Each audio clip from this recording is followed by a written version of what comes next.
Hello friends, let's dive into this week's video. We have a lot to cover, and you guys, starting off with, I am so sorry that my posting has not been consistent like I would like it to be. Pregnancy is kicking my butt.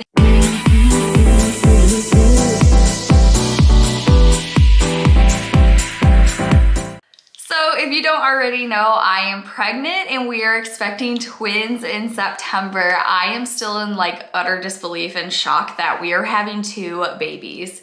If you do not follow me on social media, that's the first thing you need to do is follow me on TikTok and Instagram. Those are the two platforms that I am active on all day long consistently. Just kind of recap what has happened over the course of January, because that's obviously when we conceived.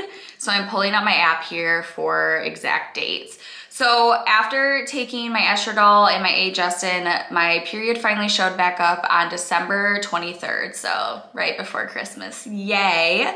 And then I was testing ovulation after that started. I usually test twice a day, sometimes 3 times a day, just depending, because I don't want to miss ovulation. I ovulated on cycle day 16. For me, that was January 6th. We timed up everything like we needed to, and I was taking my 𝚂𝙾cycles day 5 through 9 before I hit peak ovulation, so we timed up everything. So after you hit peak ovulation, you're sitting in what's called the 2-week wait before you should have an expected missed period, and you're just kind of sitting around.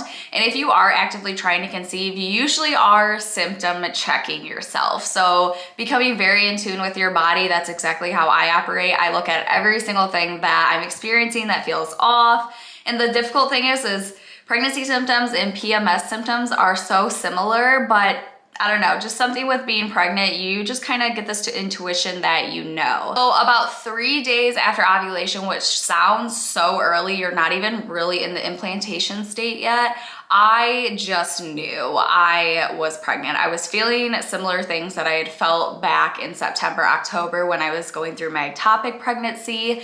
I had really sore boobs and I was nauseous on 3-DPO. So that is extremely early for symptoms, but I was kind of like, okay, I feel like something's cooking in here. A couple days in my 2-week wait were pretty quiet. Looking at what I logged here, I just had like some random sneezing, cold symptoms, headaches, heartburn.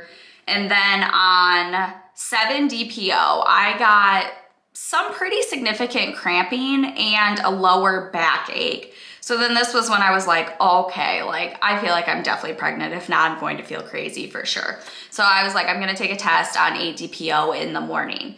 I took my pregnancy test, as I do every single morning, and it was really faint, like almost couldn't see anything at all. I was convinced it was a negative test. I sent the test to a couple friends. Some said, yes, it's positive, and some said, no, it's negative. So I was like, okay, I'm just gonna hold off and test in the morning using a first response, early response, because in my opinion, those are the best, most accurate tests. I live and trust by them. Oh, and awesomely enough, 9-DPO was a Saturday. Matt was home in the morning, so I got up and used my first morning urine and took my first response, and it was clear as day positive. I actually recorded my genuine, authentic reaction to getting that positive test over on TikTok, so if you've not yet seen that video, I'll pop it up here and maybe link it in the description below for you to take a look at. But it was so reassuring to know that like I was pregnant again, and this hard, long road that we had been on, like it was all worth it. So jumping over after getting my positive test, I started having some very intense pregnancy symptoms, like almost immediately. I started getting mood swings like nobody's business. I was just mad at the world for like a couple straight solid days. I was having morning sickness that wasn't just morning sickness, it was lasting all day.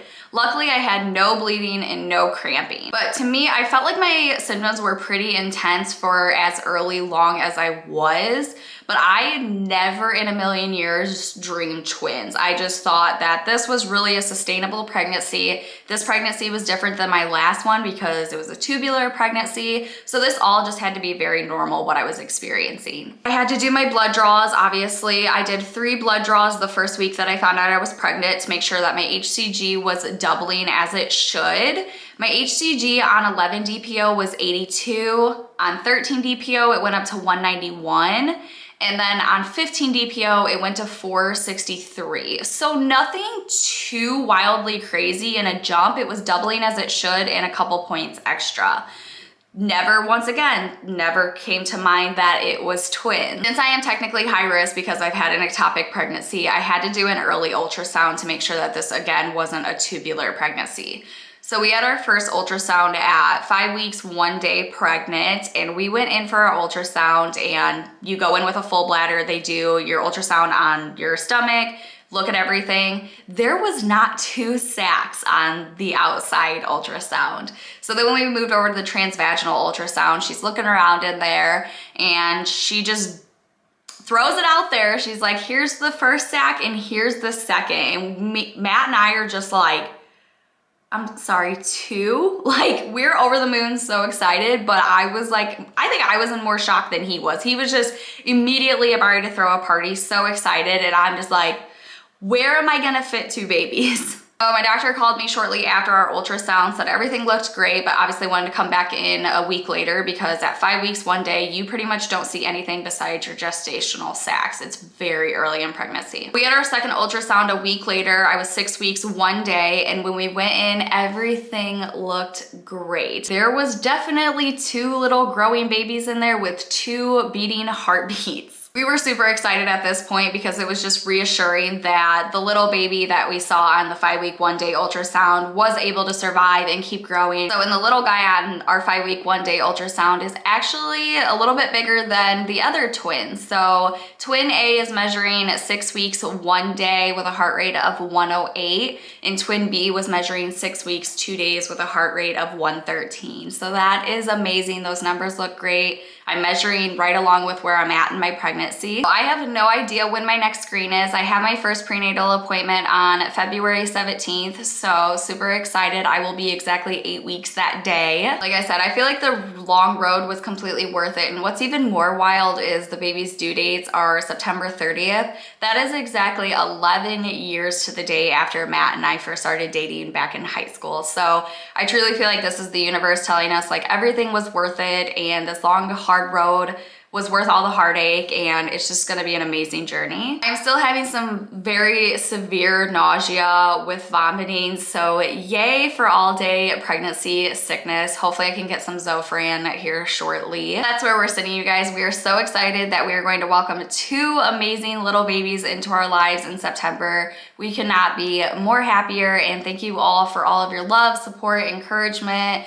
and all of the congratulation messages. I feel like I'm trying so hard to catch up on my DMs, but I promise you, I try to respond to every single message that I get, but pregnancy sickness is kind of kicking my butt if I'm being honest. So I'll check back in next week, but if you guys want to follow along my daily life, hop over to Instagram and TikTok. That's where I post every single day, and I will talk to you guys later. Bye, friends.